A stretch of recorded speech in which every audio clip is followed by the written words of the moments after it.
É um prazer ter vocês aqui, tá? São muito bem-vindos sempre, sempre. Bem, o tema da mensagem de hoje...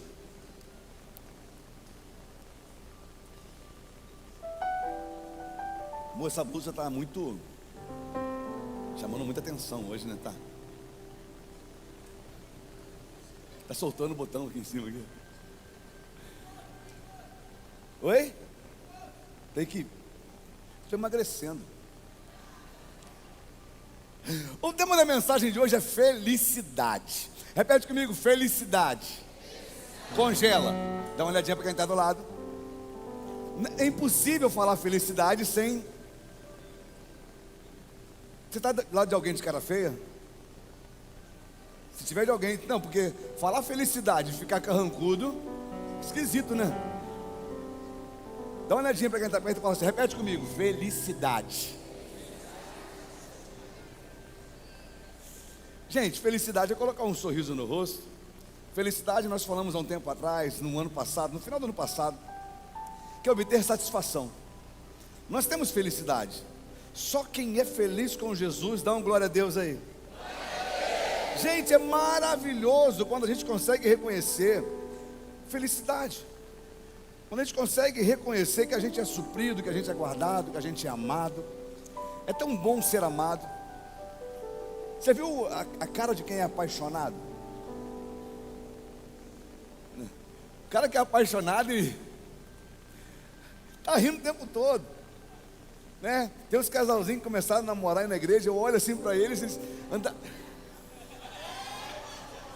eles chegaram tão carrancudos. Agora você anda por eles na igreja e está denunciando. Estou namorando, pastor. Mas tem um pessoal aí que está orando para sorrir. Quando estou falando orando para sorrir, só quem está solteiro e vai gargalhar esse ano, diga glória a Deus. Olha quanta gente solteira.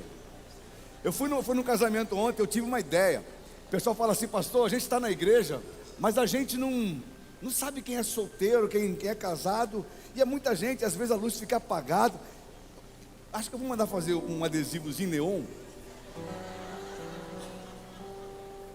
Gostaram da ideia? Aí de longe você vê Jesus, lá embaixo tem alguém que pode ser que eu esteja orando por essa pessoa. Está brilhando assim de longe, já vi, né? Não sei, vamos orar por isso. E já me pediram já um encontro dos solteiros aqui na igreja. Acho que eu vou fazer, né? Vai ficar maneiro. Eu quero fazer mais casamentos, gente. Fui lá no Rio fazer um casamento ontem, de pessoal daqui da igreja, né? Que delícia. É muito lindo ver as suas ovelhas, ver as ovelhas do Senhor encontrando pessoas compromissadas, encontrando gente compromissada de verdade, formando família. É lindo demais. Então, se você é solteiro, quero lançar uma palavra profética para você. Vai no dentista. Sério. Prepara o sorriso, que esse ano você vai rir muito, em nome de Jesus. Deus ele tem uma promessa para a tua vida. Deus tem alguém para você, fica tranquilo. O tema da mensagem de hoje é felicidade. Sabe, a gente vive num tempo onde as pessoas elas escrevem métodos para tudo. Antes da internet não era assim. Eu sei que tem uma geração aqui que fala, pastor, eu não lembro como era antes da internet. Quando eu já nasci, a internet já existia, né? Tudo bem, mas eu estou falando com uma geração que já conhece atrás, né?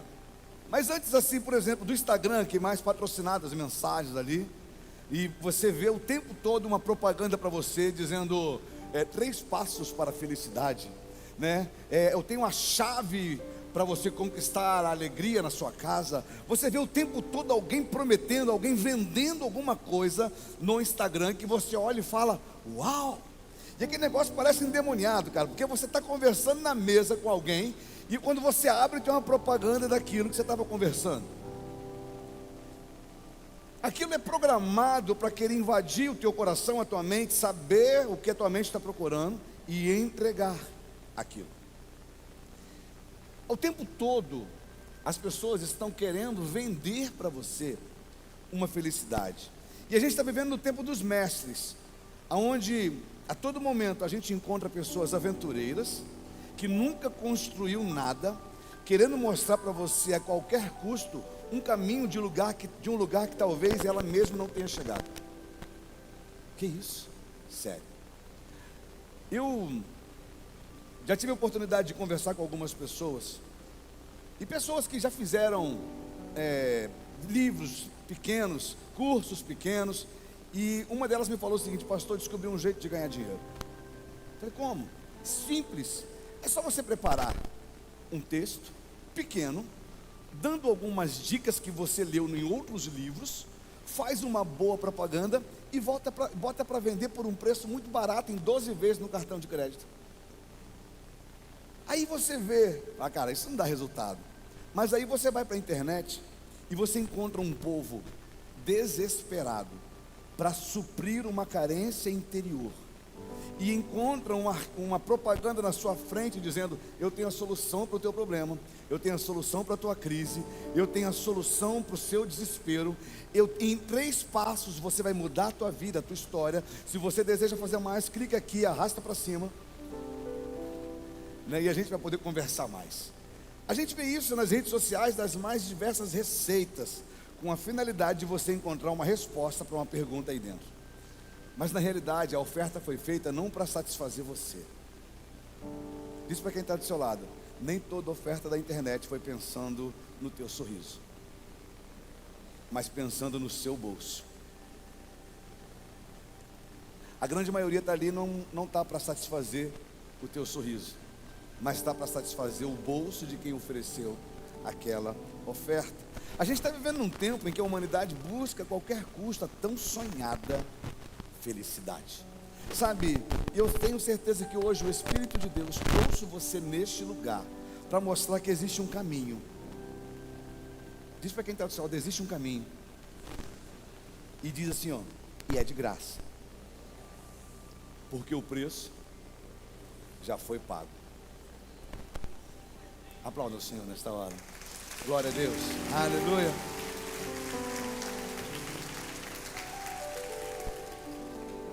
O texto que eu vou pregar hoje, eu já preguei ele inúmeras vezes. Foi o primeiro texto bíblico que eu preguei quando nós começamos a igreja. No primeiro culto, eu preguei esse texto. Não é a mesma mensagem.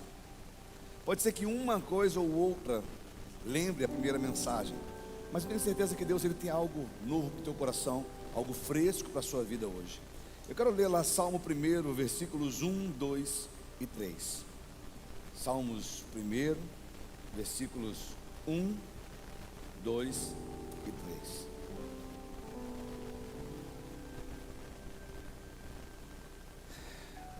Só mudar a versão.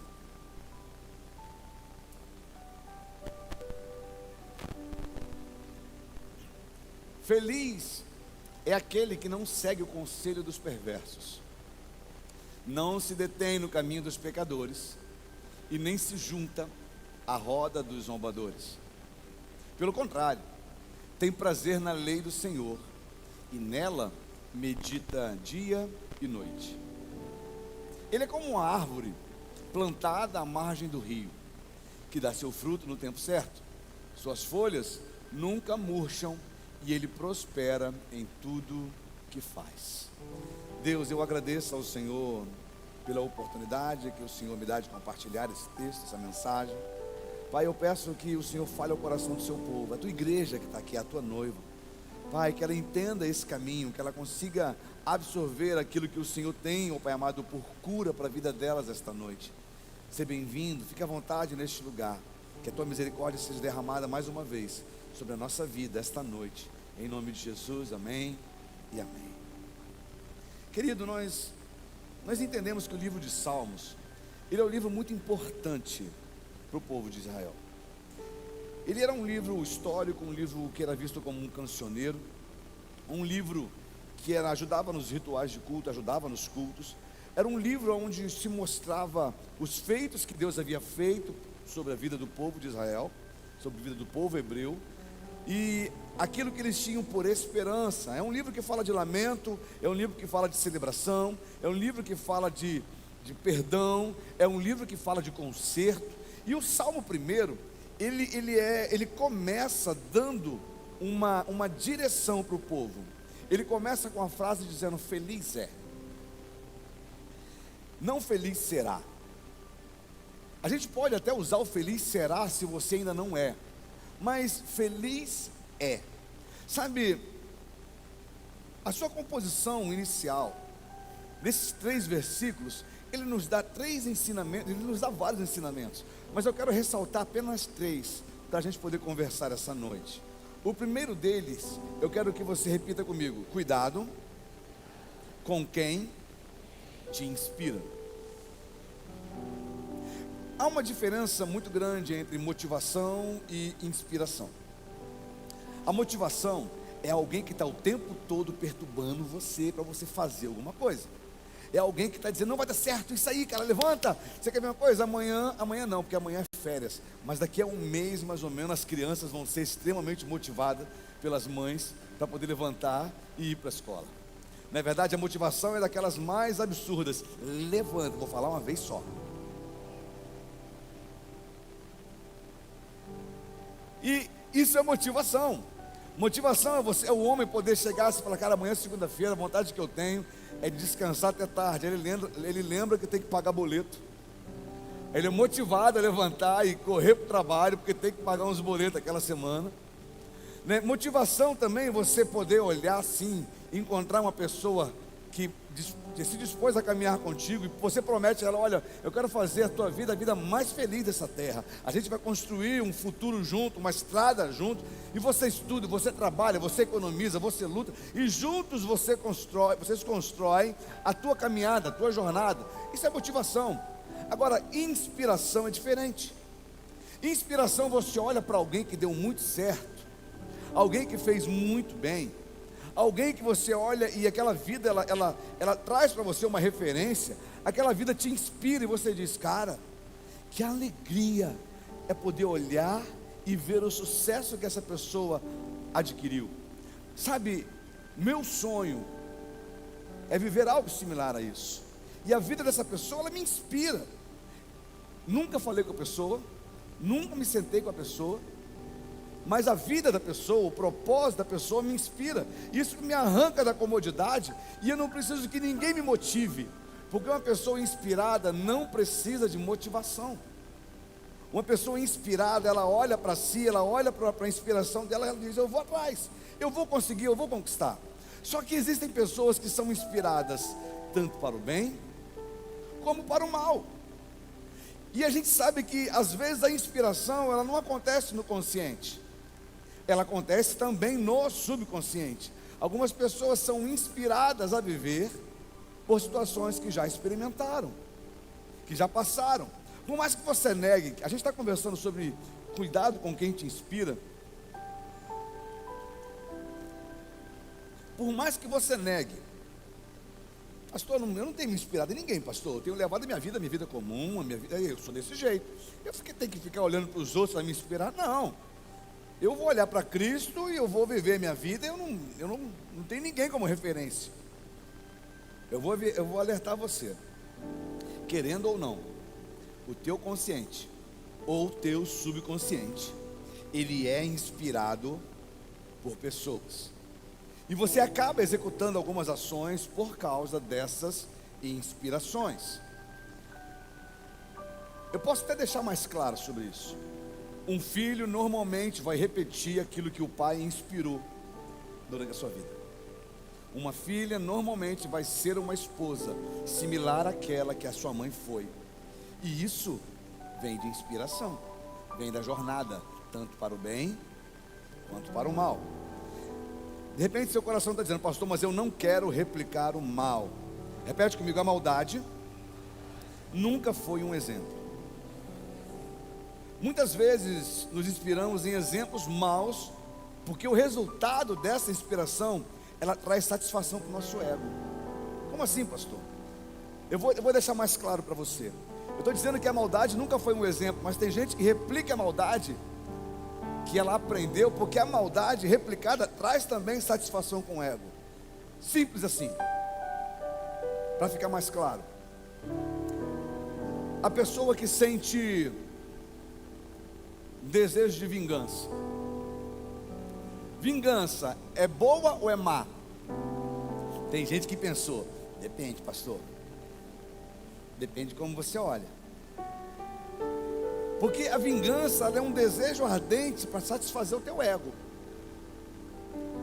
E às vezes a gente olha e a gente quer, a pessoa vai ter que sofrer, eu vou dar o troco.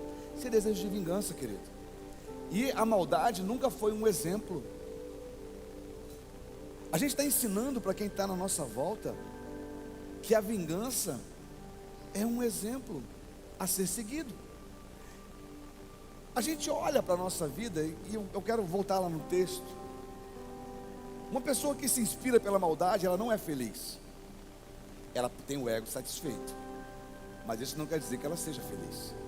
Salmo 1 diz: bem-aventurado ou feliz é o homem que não anda segundo o conselho dos ímpios. Coloca lá o Salmo 1 para mim, por favor. Muda a versão, vê se tem aí a Bíblia NBV ou NTLH. Como é feliz o homem que não vai atrás da opinião de pessoas más. Alguém aqui já conheceu uma pessoa má? Tem gente que é mazinha, e tem gente que é mal ao extremo. Mas não tem mazinho e mal ao extremo, o mal é mal. E a gente não deve flertar com ele, porque o mal, ele produz uma semente. E a pessoa começa fazendo uma vírgula de maldade, depois escreve um livro de como compartilhar o mal. E o texto nos diz que feliz é o homem que não vai atrás da opinião de pessoas más. Quer tomar uma decisão na sua vida? Não peça conselho para quem é mau. Quer tomar uma decisão sobre o seu casamento? Não converse com pessoas más. A missionária Ana Paula, na quinta-feira, ela esteve aqui na igreja. Gente, que palavra quinta-feira. Que palavra. Se você não viu, assista depois no YouTube. Que palavra. Ela falou algo que está martelando no meu coração.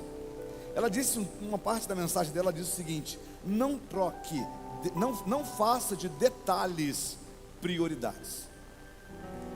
Por que eu estou dizendo isso?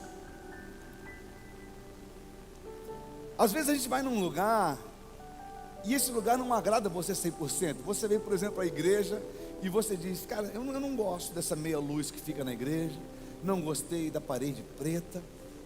E você está pegando num detalhe, está fazendo disso a sua prioridade. Eu estou te perguntando hoje: você já sentiu a presença do Senhor neste lugar? A palavra que está sendo ministrada já está visitando o seu coração, já está transformando a sua vida? Porque às vezes você pega um detalhe e faz dela prioridade, aquilo que é prioritário você esquece. A gente tem isso na igreja, a gente tem isso em casa, nos nossos relacionamentos entre pai, filho, marido e mulher, entre irmãos, no trabalho. A gente se atenta num pequeno detalhe. E ela falou um negócio que a gente já viveu isso. Ela disse aqui no púlpito o seguinte: terrível é quando a gente vai aconselhar um casal e a gente percebe que a briga do casal é por causa de um detalhe tão superficial. E a prioridade que era manter o casamento de pé foi trocada por um detalhe, uma toalha molhada em cima da cama. E às vezes a gente percebe, a gente olha e fala: por que teu casamento terminou? Ah, terminou porque ele comprou o carro e eu não queria que ele comprasse o carro. Detalhe que trocou a prioridade do casamento. Uma coisa boba. Sabe, eu estou dizendo isso porque muitas vezes vira prioridade, porque o seu coração já vira uma interrogação ali diante de um detalhe. E você chega para uma pessoa má, e às vezes mal intencionada, e você vai dizer: eu queria perguntar um negócio para você. Eu estou sentindo um negócio meio estranho dentro do meu relacionamento. Meu marido, minha esposa, meu filho, meu pastor, minha igreja, meu trabalho, eu estou encontrando isso, isso, isso. O que você acha? Quando você pergunta o que você acha para uma pessoa má, não espere bondade, porque a bondade não faz parte de um coração que decidiu se inclinar para o mal. O texto diz: feliz é o homem que não pede conselho a pessoas más. Segunda coisa, dentro desse texto: não abandone a sua missão por causa da satisfação. O que o Senhor está dizendo? Percebe que essa trajetória do versículo 1, imagine alguém andando na sua vida. Eu tenho uma trajetória para a minha vida. Meu lugar de sucesso é lá. E eu estou andando e eu tenho uma dúvida, eu pergunto para uma pessoa má: qual o melhor caminho para chegar do lado de lá? A pessoa má, ela não tem como chegar na bondade e na felicidade, porque ela traz maldade como prioridade. Então não vai te saber da direção. Na sua caminhada, você já perguntou para quem é mal. Só que quando ela começa a falar, às vezes você para. E o texto diz, coloca lá o texto de novo. Versículo 1. Que não segue o exemplo dos pecadores. Em algumas versões diz que não se detém no caminho dos pecadores. Não para. Fala com a pessoa má, ela fala da instrução. O segundo passo de quem ouve, quem não tem destino, é parar para viver no mesmo propósito. Tem muita gente que está aqui que devia estar lá na frente, mas parou para ouvir quem não devia, e a vida estagnou, não estabilizou, estagnou. Sabe, não abandone a sua missão por causa da satisfação. E às vezes a satisfação que acontece aqui é uma satisfação temporal, é uma satisfação que não tem uma finalidade para a tua vida. Lembra que eu falei da vingança? Pensa só, está construindo uma casa, está levantando uma casa bonita, e você tem um projeto. Olha, eu vou fazer os muros da minha casa primeiro, para primeiro guardar a construção que eu vou fazer dentro. E você começa a construir os muros, e o seu tempo de dedicação é para construir os muros. Aí tem um vizinho abençoado do seu lado, que começa a enterrar os poços que você abriu para botar a fundação. Aí você fala, ele vai ver o que eu vou fazer com ele. Agora eu vou mexer lá na garagem dele. Você perdeu tempo de continuar cavando, fazendo sua coluna, para querer ir lá no vizinho e dar o troco para ele. E você, ao invés de gastar um tempo dedicando o seu tempo na construção daquilo que é seu, você acabou dedicando o teu tempo na construção daquilo que o teu ego está pedindo. Quem tá focado na vingança, tira os olhos do propósito. Quem está focado na justiça humana, tira os olhos da justiça de Deus. No começo da caminhada, eu e Janaína, a gente conversava muito acerca disso, porque, gente, pastorear uma igreja desse tamanho não é fácil, é um desafio. E às vezes você se depara com cada história, e algumas histórias, elas nos levam às vezes a tirar os olhos do foco, do local que a gente tem que chegar. E quantas vezes eu e a minha esposa, nós paramos de caminhar para poder dar uma atenção a situações que a gente não deveria dar, porque estava fora do propósito, estava fora do projeto. Eu caminho com quem quer caminhar comigo, eu cuido de quem quer ser cuidado. A ovelha perdida, a gente vai atrás, mas o filho pródigo tem que voltar para casa. Sabe a diferença disso? A ovelha perdida, ela se perde porque ela escuta pouco e ela vê pouco. O pródigo, ele se perde porque o teu coração não quis ouvir e o teu coração não quis ver. A ovelha perdida, ela se perde e fica parada, porque ela não vai saber para onde ir. O pródigo não, ele caminha cada vez para mais longe. E a gente começou a olhar e começar a entender quem é pródigo e quem é ovelha. Sabe, às vezes a gente gastou um tempo muito grande querendo levantar quem é pródigo. O pródigo não é levantado se não houver arrependimento. A ovelha, a gente precisa ir atrás. Eu vi até um videozinho hoje na internet, não vou fazer isso aqui, fica tranquilo, onde perguntaram para o pastor, como é que o pastor fazia quando ele achava a ovelha perdida para trazê-la de volta? O pastor, quando pegava a ovelhinha, quebrava a perna dela, né, ou destroncava a perna dela, para levar para casa, para ela não se perder mais. Eu não vou quebrar a perna de ninguém, mas eu não quero que você se perca. A intenção de um pastor é te alimentar de púlpito, para que você não se perca. Sabe, não abandone a sua missão por causa de satisfação. Às vezes nós estamos tão satisfeitos nas nossas vontades, que a gente se esquece da missão. A jornada parece ser longa, cansativa, e em determinados momentos da sua jornada, a gente pensa em parar por causa de maus exemplos. Posso falar de polêmica? Vou falar não, só 2 falaram que posso falar. Vocês são terríveis também. Não, é algo simples, algo simples. Eu postei um vídeo essa semana falando sobre Um pastor que eu gosto muito, Daniel Lara, vou trazer esse cara aqui ainda. Esse cara me deu aula lá em Minas, fantástico, um garoto, mas com uma sabedoria assim absurda. E perguntaram para ele: pastor, pode panelinha na igreja com o pastor? O pastor pode participar de panelinha? E ele foi e respondeu o seguinte: não, filho, panelinha para pastor não existe. Só que tem uma coisa: pastor não consegue estar dentro de todas as casas. Pastor não consegue, ele não tem que estar dentro de todas as casas. Ele tem pessoas que ajudam ele a estar em todas as casas. Humanamente falando, é impossível eu visitar todas essas casas aqui num curto espaço de tempo. Não dá. Mas eu consigo entrar na casa de vocês através das mensagens que nós pregamos, através das orações que nós fazemos e dos cuidados que nós replicamos quando somos acionados. Agora, o pastor ele vai estar sempre perto da liderança. O pastor vai estar sempre perto daqueles que se dispõem a trabalhar. Eu falo isso, às vezes o povo não acredita. Mas a gente estava preparando a igreja para final do ano. E eu botei lá no grupo da igreja: olha, eu preciso de gente para me ajudar aqui, a decoração e tal, a movimentar. Marquei um horário. Eu até fiz uma brincadeira: cadê os homens da igreja, né? E o povo veio. Só que nós chegamos aqui no horário. Estava eu, o Wellington, tinha mais um varão, esqueci o nome do outro.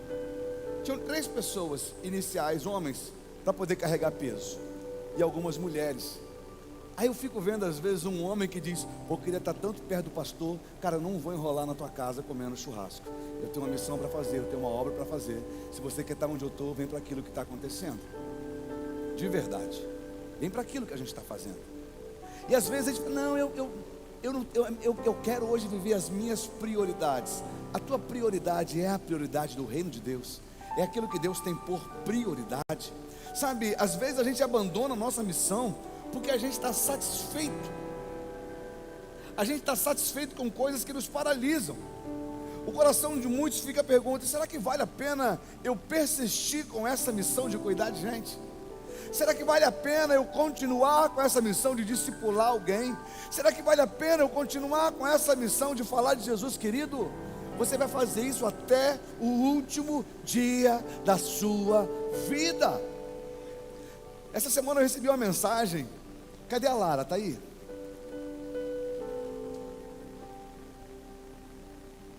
Tá. A mãe da Lara está ali. Ela me mandou: tudo bom, Lara? A mãe da Lara me mandou uma mensagem essa semana dizendo: pastor, que alegria da minha filha. Ela estava no ônibus. E ela daqui a pouco tinha um pessoal atrás da gente. E ela virou para trás e começou a falar de Jesus e da igreja com o pessoal que estava no banco de trás. E ela começou a falar: você tem que conhecer minha igreja, a Reino Church. Quantos anos tem a Lara? 5 anos. Uma criança de 5 anos decidiu evangelizar porque tem muito adulto que abandonou a missão e não fala mais de Jesus. Pergunta para quem está do seu lado: me dá o nome da última pessoa que você falou de Jesus. Uma criança de 5 anos decidiu se manifestar no ônibus.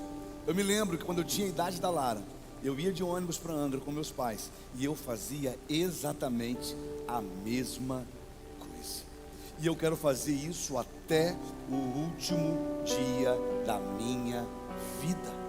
Meu pai estava internado no hospital, na semana de morte dele. Os enfermeiros que iam até lá cuidar do meu pai falava de Jesus para eles naquele hospital. Sabe, não abandone a missão por causa de satisfação. A satisfação da tua carne pode aniquilar o que o teu espírito deseja fazer. Algumas pessoas dizem: será que eu preciso continuar caminhando ou eu posso permanecer com esse povo que está reclamando? Será que eu devo continuar na missão? É muito simples quando você vê alguém que vai se desviar se manifestando. É só você começar a olhar o que ele posta. É só você começar a olhar como que ele reage. É só você começar a olhar como que ele se manifesta. O tipo de manifestação da pessoa diz o que está acontecendo no coração dela. Repete comigo: eu preciso focar na missão. Você sabia que nem toda missão traz satisfação para você? Nem depende do teu foco. Qual era a missão dos discípulos? Ir e pregar o evangelho a toda criatura. Eu fico imaginando quantos dias Estevão evangelizou antes de ser morto. Ele recebeu uma mensagem, poucos dias depois estava apedrejado, estava morto. E eu te pergunto, será que aquelas pedras trouxeram satisfação para a carne? Para a carne não, mas o Espírito olha para o alto e diz: eu vejo os céus abertos, eu vejo ele lá. O objeto, o desejado da minha alma está me vendo, ele está me esperando. Sabe, a satisfação para a carne vai fazer você abandonar a missão. Agora, quando o teu espírito está inspirado, ele vai estar focado naquilo que você tem que fazer. Sabe, eu digo isso porque você vem para a igreja nesse mar de gente, nesse monte de gente, e você acaba tendo relacionamento com pessoas aqui. Não seja frustrado, porque às vezes a gente chega num lugar, a gente olha para um lugar, e a gente começa a elevar a nossa expectativa, a gente acaba se decepcionando pela expectativa levantada. Tem gente que chega o seguinte: eu estou na igreja agora, gente, sabe aquele lugar é maravilhoso? É maravilhoso. Nossa, aquele lugar é gostoso? É lugar gostoso. Nossa, aquele lugar só tem gente boa. Errado. Tem gente ruim também. Tem gente que está em tratamento, mas também tem gente boa. Só tem é diferente de também tem. Diz para quem está do seu lado: diminua a sua expectativa.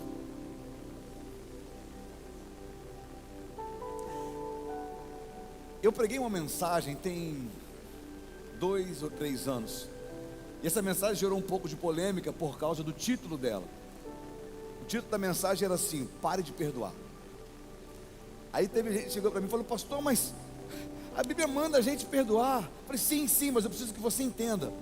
Por que você tem que perdoar alguém? Porque alguém te magoou, te decepcionou. Por que alguém te decepcionou? Porque ela não atendeu a sua expectativa. A expectativa era de quem? Era sua ou da pessoa? Era sua. Então quem foi o culpado? Quem é o culpado de elevar a expectativa sobre quem foi decepcionado? Você. O excesso de expectativa gera decepção, gera afastamento e às vezes a falta de perdão. Sabe por que tem muito casal que briga? Porque a mulher bota muita expectativa no marido e o marido bota muita expectativa na mulher.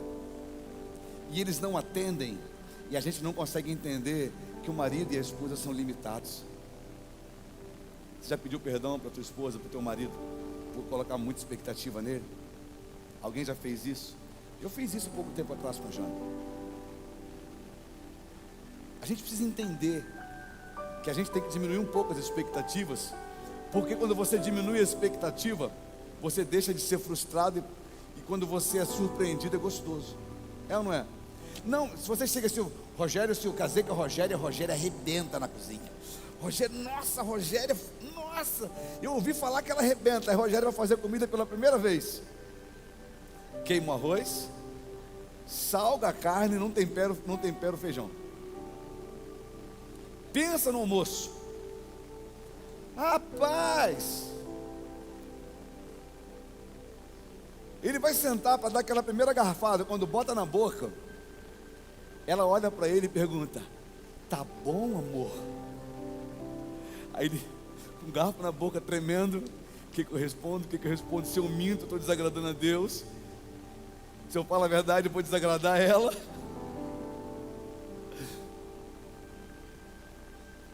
Não eleva expectativa. Eu já recebi convite para almoçar, e quando eu cheguei na hora do almoço, eu olhei para um garoto fazendo. Eu falo desse garoto porque eu gosto da comida que ele faz, muito. E eu olhei para o garoto e falei: foi meu filho que fez. O pai falou assim, e eu olhei para ele: pode vir alguma coisa boa de Nazaré?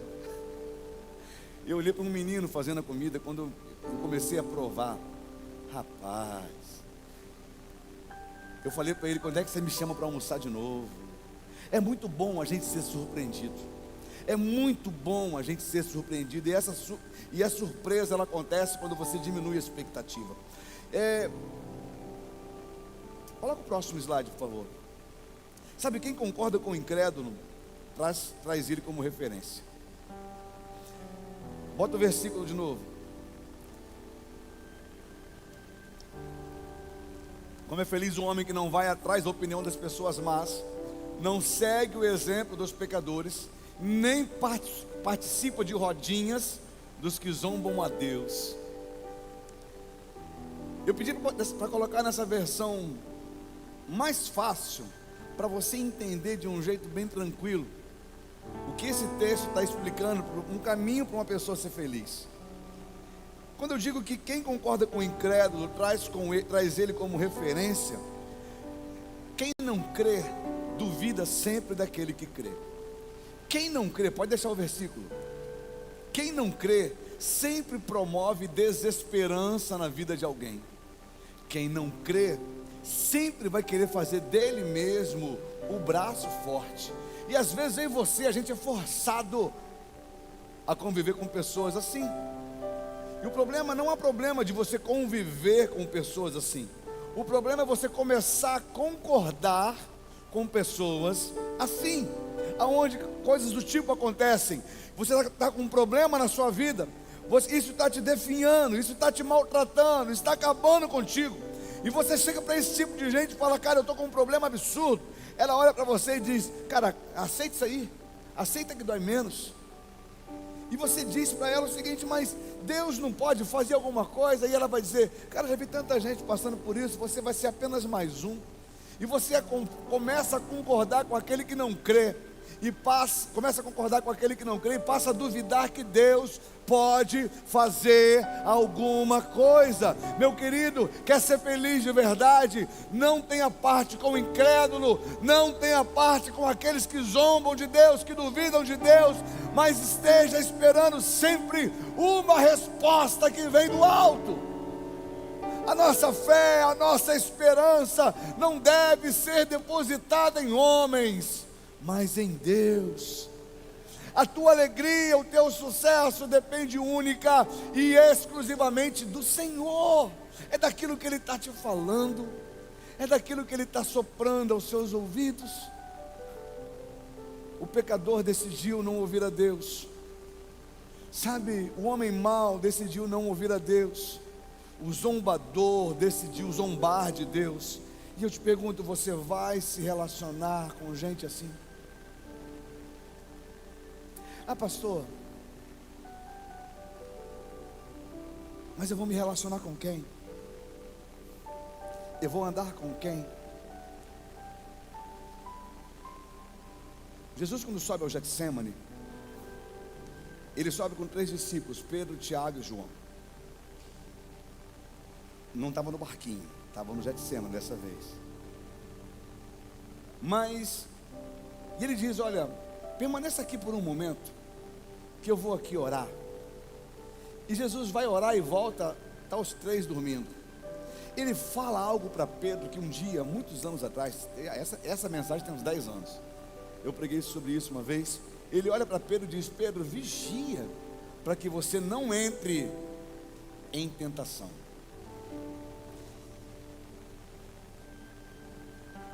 Entrar em tentação é dar ouvidos para, é olhar para, é se atentar para. É como se Satanás preparasse para você algo para tirar você do foco, para chamar a tua atenção para aquilo, e você só entra se você quiser. Vão ter horas na sua vida que você vai ter que olhar e vai dizer: eu não me assento nessas mesas, não me relaciono com esse tipo de gente, porque eu não estou preparado para entrar e sair sem me contaminar. É ou não é verdade? Eu já vi muita gente que chegou na igreja e falou: cara, agora eu sou crente, cara, agora eu estou bem, eu estou feliz, eu entreguei minha vida para Jesus. Mas naquela semana se expôs a todos os perigos que açoitavam a sua vida durante anos. E o que aconteceu no outro domingo? Não veio na igreja. Por quê? Porque pecou. E por causa do pecado, ela teve medo daquilo que seria por condenação, e ela decidiu não vir domingo, não vir quinta, não ir na célula, não vir no outro domingo. O que aconteceu com ela? Ela se afastou do caminho. Por quê? Porque ela, infelizmente, começou a concordar com o incrédulo. Infelizmente, começou a concordar com aquilo que estava te afastando. A todo momento você vai ser forçado a ser desacreditado. Todo momento. Quem acaba concordando decide abrir mão da fé e ter a incredulidade como referência. A igreja, ela decidiu crer. A igreja é a congregação dos que creem, é o ajuntamento dos que creem, é a esperança desse mundo perdido, porque ela manifesta a sua fé. A igreja sempre vai se manifestar como quem crê. Aonde está a igreja do Senhor? Aonde estão aqueles que decidiram crer? Aonde estão aqueles que, apesar das adversidades, permanecem firmes, permanecem em pé, dispostos a pregar a verdade?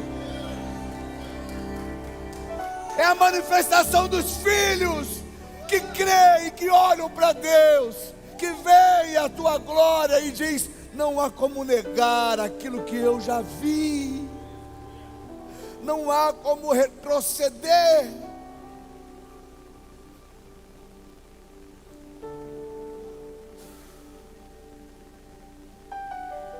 Feliz é o homem que não vai atrás da opinião de pessoas más, que não segue o exemplo dos pecadores e que nem participa de rodinhas dos que zombam de Deus. A gente vê tanta gente zombando de Deus na internet hoje. A gente vê tanta gente zombando de Deus nas rodinhas de festas, de restaurantes. E zombar de Deus nem sempre é só zombar do nome, mas é daquilo que ele está fazendo. Eu vejo tanta gente zombando da igreja.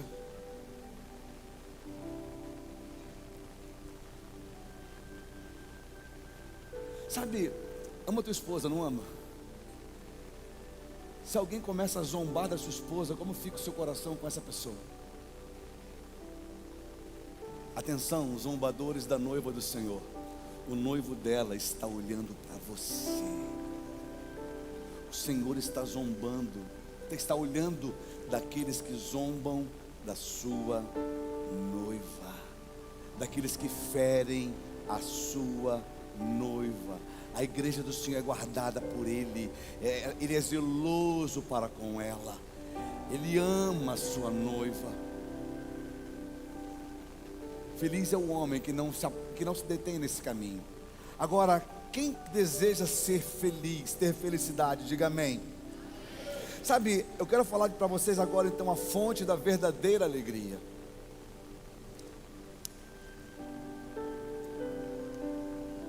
A Bíblia é um manual para você.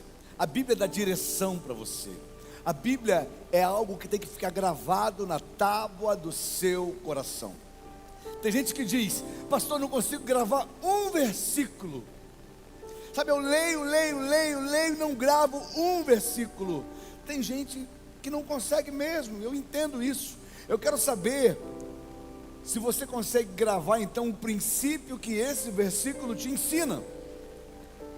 Porque gravar a Bíblia não é gravar a letra, mas é gravar o que ela está nos ensinando. Sabe, nós temos em nossas mãos um manual fantástico, que nos orienta como agir e como atingir a verdadeira felicidade. Na realidade, de acordo com essa versão que a gente está lendo, que é a NBV, a tradução diz que diz que a lei do Senhor é fonte de alegria. Coloca lá o verso 2, repete comigo: a lei do Senhor é fonte de alegria. Se a lei do Senhor é fonte de alegria, ela tem que estar gravada no nosso coração. Diz assim, pelo contrário, Ele faz da lei do Senhor a fonte da sua alegria. Você sabe quem é feliz de verdade? Quem traz consigo os ensinamentos daquilo que a palavra diz. Ah, pastor, eu não concordo com isso. O problema é teu.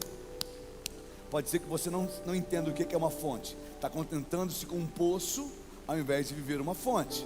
O texto diz: pelo contrário, Ele faz da lei do Senhor a fonte da sua alegria, e de dia e de noite medita nessa lei. E fica imaginando: o que eu posso fazer para obedecer o Senhor mais de perto? O que eu posso fazer para obedecer o Senhor mais junto? O que eu posso fazer para estar mais perto da sua presença? O que eu posso fazer? Eu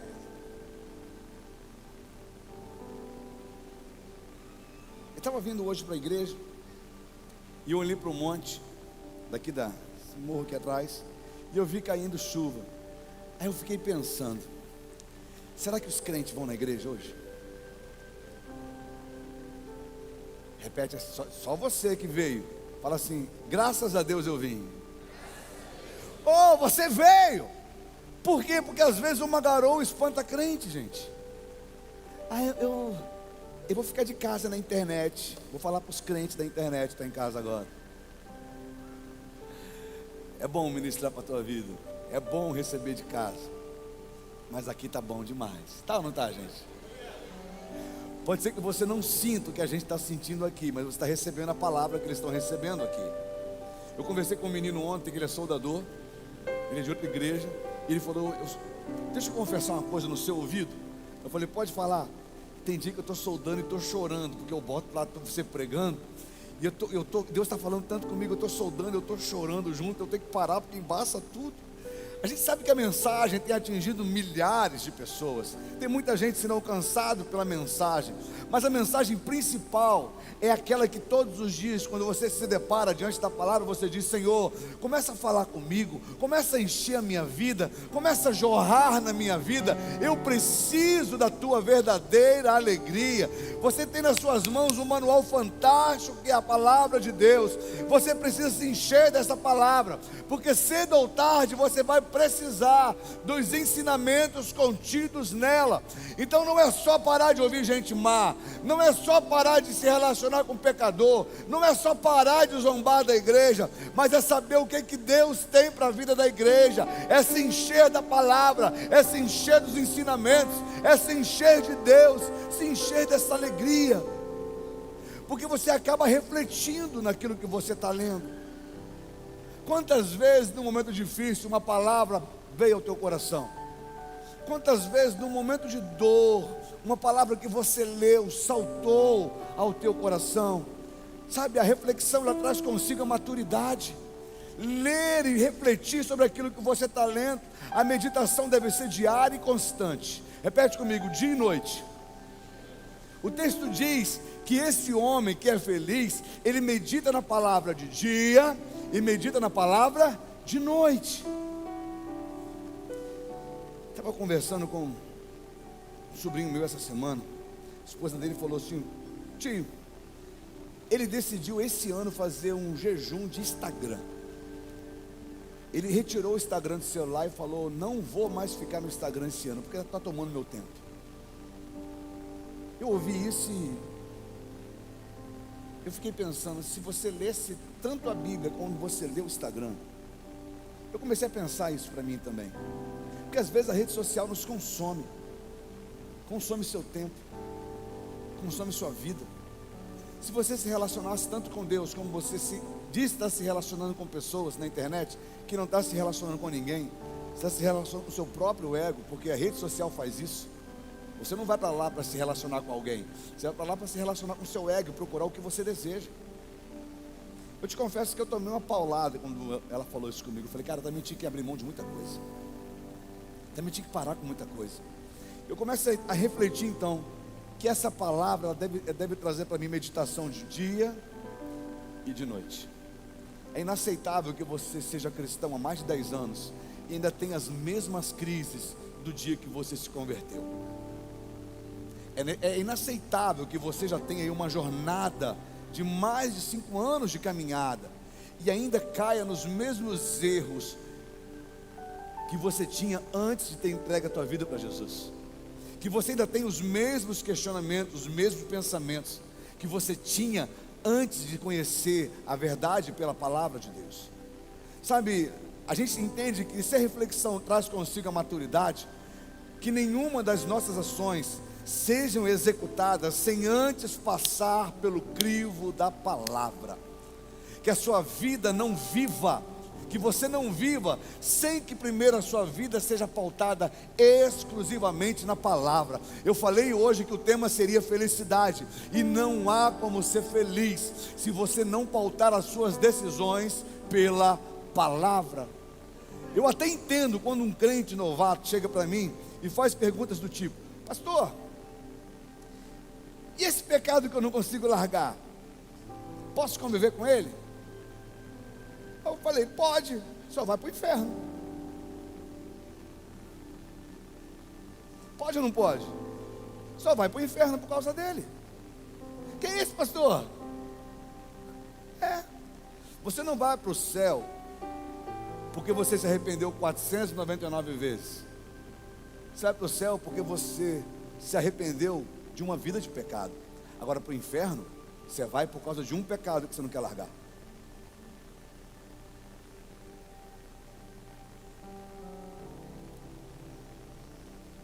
Eu estou falando para você de um jeito muito sincero como seu pastor. A reflexão, ela traz consigo maturidade. Quando eu era jovem, eu vivia uma vida que queria agradar a Deus. Tanto que quando eu tinha meus 17 anos, eu fiz para Deus um pedido: Senhor, eu quero casar cedo, porque eu não quero que a minha vida seja roubada, minha vida com o Senhor, minha intimidade com o Senhor seja roubada por causa dos meus relacionamentos. Porque enquanto eu estava bem, eu estava na igreja tocando, estava pregando, aí começava a namorar, eu me afastava, eu largava, porque era momentos de prazer que me afastavam de uma vida eterna de prazer. Eu falei: Senhor, eu não quero viver namorando aqui, ali, acolá, mas eu quero que o Senhor me dê minha esposa. Eu casei com 20 anos de idade, com 18 anos conheci minha esposa, namorei 1 ano e 8 meses, nós casamos 1 ano e 8 meses depois que nós nos conhecemos. Graças a Deus, vamos fazer esse ano 29 anos de casado. Estamos há 30 e poucos anos, 31 anos praticamente juntos. E eu tenho uma alegria em dizer que o Senhor ouviu a minha oração. Eu tenho uma alegria dele poder ter atendido esse pedido que eu fiz para estar com Ele. Eu decidi ser maduro ainda na minha juventude. Ontem eu falei no casamento que eu estava ministrando, eu falei para o noivo e para a noiva: meninos não casam, homens casam. Meninas não casam, mulheres casam. Quando menino casa, ele separa. Quando mulher casa, quando menina casa, se separa. Agora, quando um homem de verdade encontra uma mulher de verdade, eles decidem viver um casamento de verdade, honrar a Deus nesse casamento e honrar um ao outro neste casamento. Gente adulta está junto, criança se separa.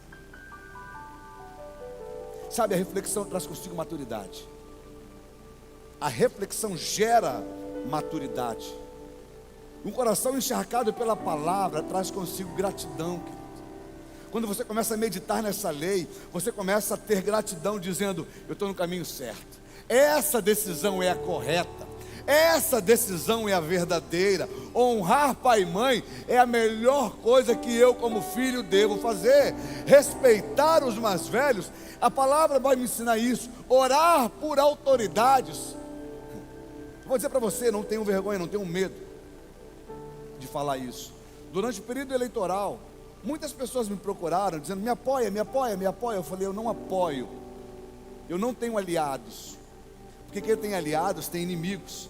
Eu sou pastor de uma cidade, eu estou orando pelo pleito da cidade, e eu vou orar pela liderança que Deus estabeleceu sobre a cidade.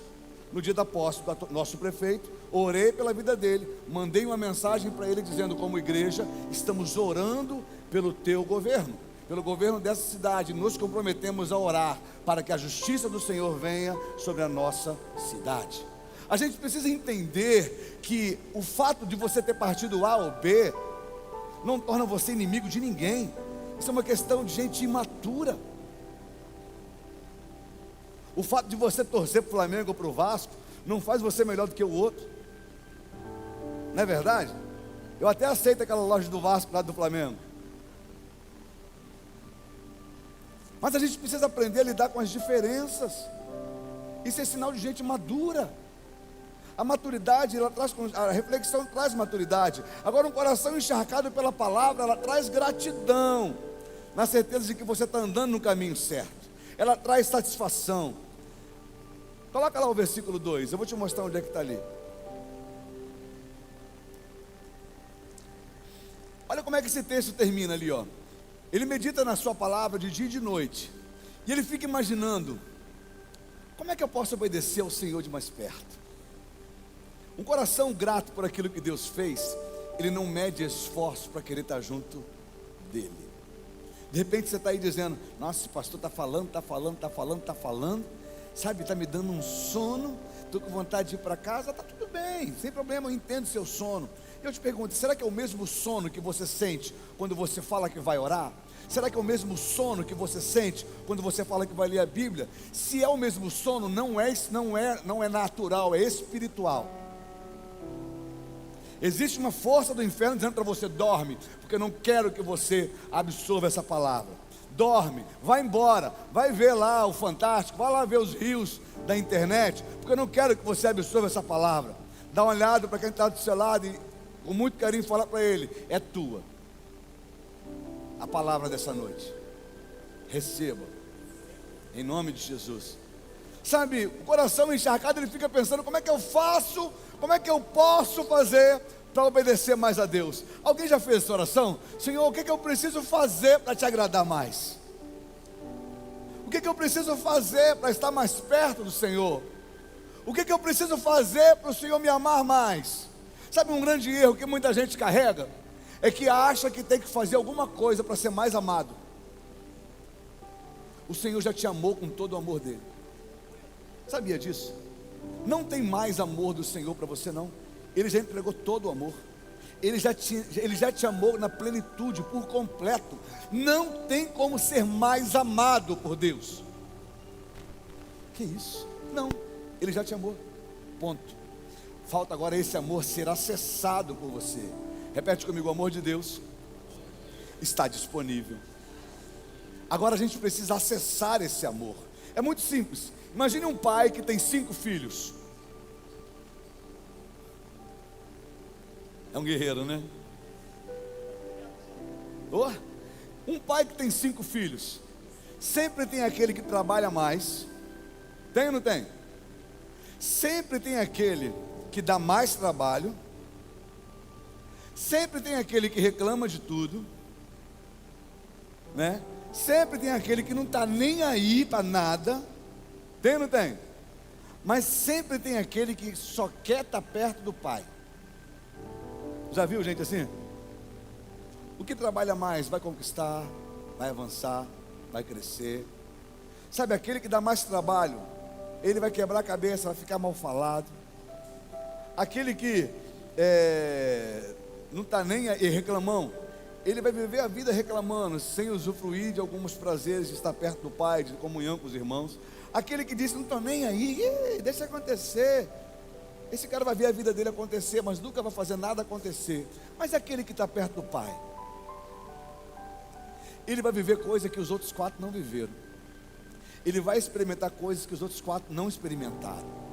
Eu estou dizendo para você que na igreja também não é diferente, não. De verdade. Tem gente que quer estar em todos os ministérios, mas não quer estar perto do pai. Esse texto que nós lemos, o salmista termina esse versículo dizendo que ele fica pensando: o que eu posso fazer para estar mais perto do pai? O pai já está perto de você. A gente precisa acessar esse amor. E esse amor a gente não acessa por fora, a gente acessa por dentro. É numa certeza que invade seu coração. Sabe, a certeza de a gente estar no caminho certo promove em nós uma segurança e satisfação.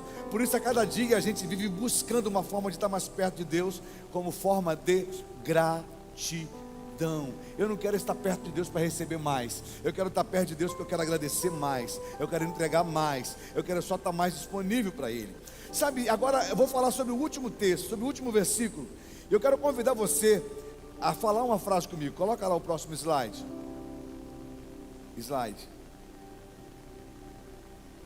Próximo. Repete comigo: eu fui pensado e planejado. Amém? Tem casal aqui que diz: a nossa vida é toda milimetrada. A gente vai casar tal dia, vai morar em tal lugar. Depois de tantos anos a gente vai fazer um filho. O nome dele vai ser fulano se for menino, fulana se for menino. Tem ou não tem gente que faz isso? Lógico.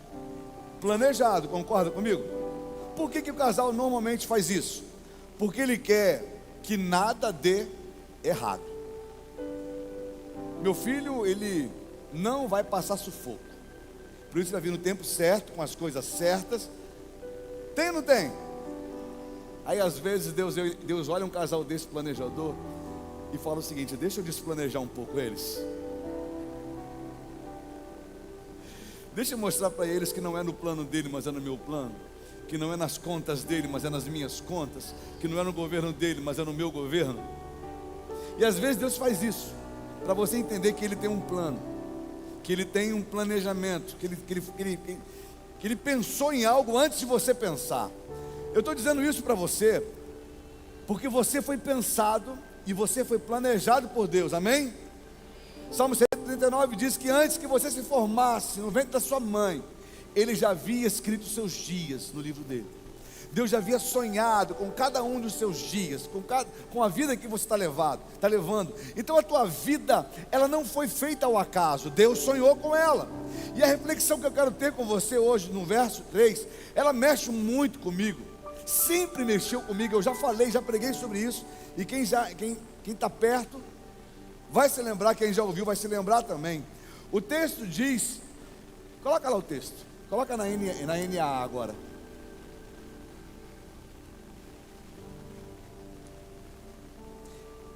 Ele é como uma árvore plantada junto a uma corrente de água, que no devido tempo dá seu fruto e cuja folhagem não murcha, e tudo que ele faz será bem sucedido. Pode deixar aí. Repete comigo: Deus planejou o meu sucesso. Você crê nisso? Deus é teu pai, amém? Pai não programa derrota para filho.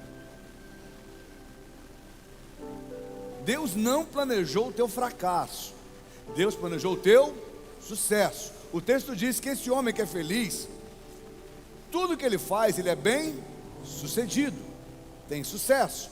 Agora olha como é que esse versículo começa. Esse homem, ele é como uma árvore. Qual a diferença de uma árvore plantada para uma árvore nascida? A árvore nascida nasceu por acaso. A árvore nascida, ela é obra do acaso, da natureza. Ela apareceu. É ou não é? Agora, quando você compra um sítio e você diz: meu sítio vai ter tudo, do bom e do melhor. Naquela região ali, eu vou fazer um pomar, e eu vou colocar ali um pé de tangerina. Quem gosta de tangerina? Ou mexerica, né? Pocã. Ela é boa. Ó, docinha. Ó. Aí você escolhe a tangerina que você quer. Essa semente veio dessa tangerina que eu sei que é boa e é doce. Você escolheu, amém? E você planejou aquela terra ali do lado do rio. É boa, porque tangerina precisa de água e não vai faltar para ela. E você escolhe um lugar perfeito para plantar aquela semente, aquela tangerina. E ela nasce, ela cresce, ela dá fruto. Tem gente que pega na rua, compra uma tangerina, toma do caldinho, pega a semente e faz o quê? Ó, joga pela janela do carro. Alguns anos depois, alguém passa e diz assim: nossa, um pé de tangerina na beira da rua. Essa tangerina que nasceu na beira da rua foi plantada ou foi simplesmente nascida? Ela não foi planejada. Inclusive a sua semente foi rejeitada. E ela nasceu em qualquer lugar, à mercê de qualquer coisa. Muitas não nasceram, mas aquela que foi plantada na beira do rio, do sítio que você comprou, com o propósito que você teve, ela nasceu para cumprir um propósito. Querido, o texto que a gente está lendo fala que esse homem que não anda com pecador, que não se assenta com um zombador, que não ouve o conselho de gente mal, que decidiu encher o teu coração da presença de Deus. Este homem, ele é como uma árvore plantada junto a uma corrente de águas, uma árvore que foi escolhida por Deus, e o local que ela está estabelecida foi Deus também que escolheu. Meu querido, você é este homem, você é esta mulher, você é esse ser, você é essa árvore. Deus escolheu você para esta família, para esta casa, para este tempo, para um propósito. Deus, Ele sonhou contigo, planejou você. Você precisa assumir isso, pensar nisso, absorver isso. Pastor, mas eu tenho medo de não dar certo. Repete comigo, não tem como dar errado.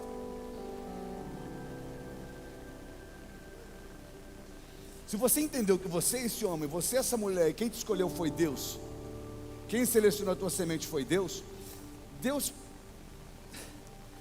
erra, gente. Não tem como dar errado. Sabe como é que dá errado?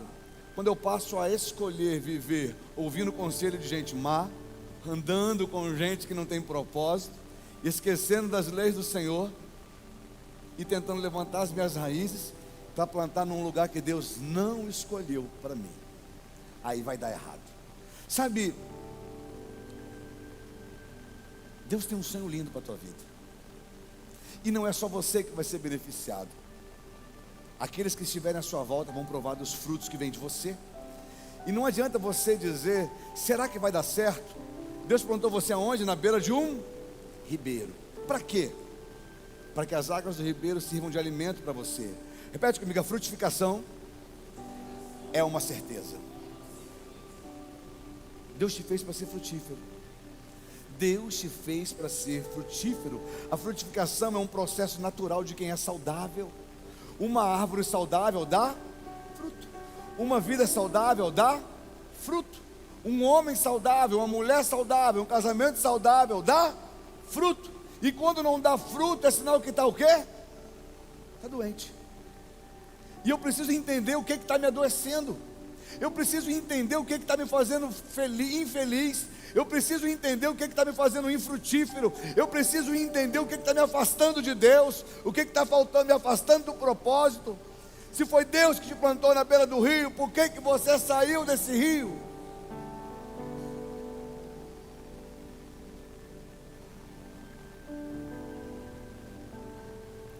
Hoje em dia tem técnica para remoção de árvores, já viu?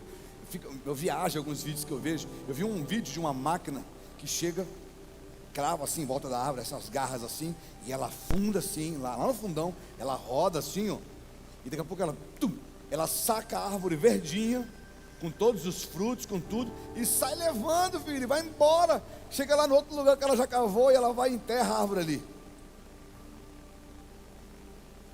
Sai com fruto? A árvore vai embora com fruto? Vai ou não vai? Vai.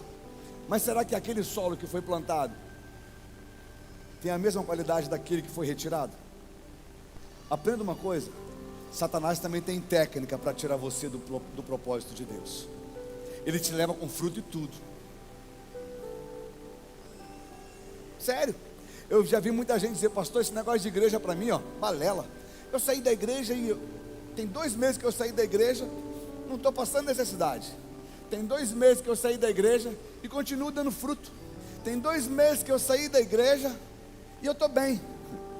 Querido, os frutos que você carrega ainda são consequência da terra que você estava plantada. Espera a próxima colheita. Espera o próximo tempo. Espera daqui a algum tempo você poder olhar para a tua vida e falar, o que aconteceu comigo? Você está sendo alimentado por outro lugar que não foi o Senhor que planejou na sua vida. É igual o filho pródigo, quando ele sai de casa. Ele sai de casa dizendo, eu tenho sustento para a minha vida. Eu tenho como bancar minha vida. Mas ele estava colhendo os frutos daquilo que ele tinha dentro de casa. Tem gente que se afastou da igreja e está dizendo, não sinto falta da igreja. Espera mais um tempo. Sabe, a promessa para esse homem é que o vigor será constante. A força e o vigor são consequências de uma boa alimentação.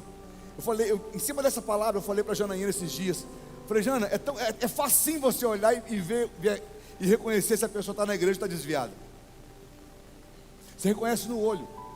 Já encontrou com alguém que você viu um tempo atrás, estava na igreja, estava bem e tal. Aí você viajou, a pessoa foi para outro lugar. Daqui a pouco você encontrou com ela. Ela não falou nada, mas você olha assim, ó. Está com cara de desviado.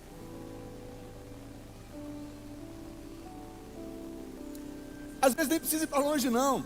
Às vezes você vem para a igreja, Você encontra, você olha uma pessoa, você dá um abraço na pessoa, você olha no olho dela, ela está sorrindo, mas o olho diz: eu estou desviado e ninguém sabe, pastor. O olho está dizendo. Tem gente que está desviado dentro da igreja, gente. Que isso, é possível? É. Mas eu me alegro que você, desviado, veio para a igreja hoje. É porque você sente saudade da casa do Pai. Você sente saudade da presença. Você sente saudade do tempo que você tinha com Ele. E você deseja hoje de novo viver esse tempo.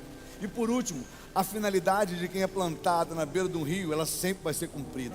A promessa de felicidade se resume em ouvir e obedecer a Deus. Fazendo isso, você traz como resultado uma vida de satisfação. Sabe, quem obedece a Deus tem uma família feliz. Quem obedece a Deus tem um trabalho próspero. Quem obedece a Deus tem um coração saudável. Quem obedece a Deus tem propósito, tem certeza da sua caminhada.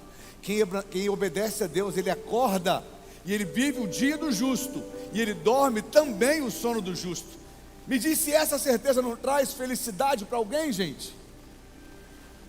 E por último, só concluindo, repete comigo: eu fui feito para dar certo. O ministério de louvor pode subir. Sabe, Deus não te projetou para o fracasso, mas para o sucesso. Quando você começa a ouvir essa mensagem de hoje, certamente você começa a olhar para trás e percebe de alguns fracassos que você viveu. Enquanto eu falava, tem gente aqui que olhava a tua vida e dizia: se eu tivesse sido menos duro naquele momento, se eu tivesse sido mais confiante naquele momento, se eu não tivesse escutado o que fulano de tal falou para mim, se eu não tivesse me atentado a esse detalhe que me afastou da igreja. Tem muita gente que está olhando para trás e está percebendo aonde caiu.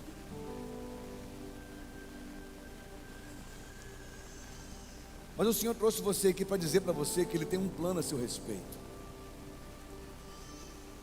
Do mesmo jeito que muitos foram arrancados da beira do rio e foram levados para um deserto, para ser plantado num deserto, Deus quer tirar você desse deserto e te plantar de novo nas margens deste rio. Sabe, Ele deseja mover tuas raízes.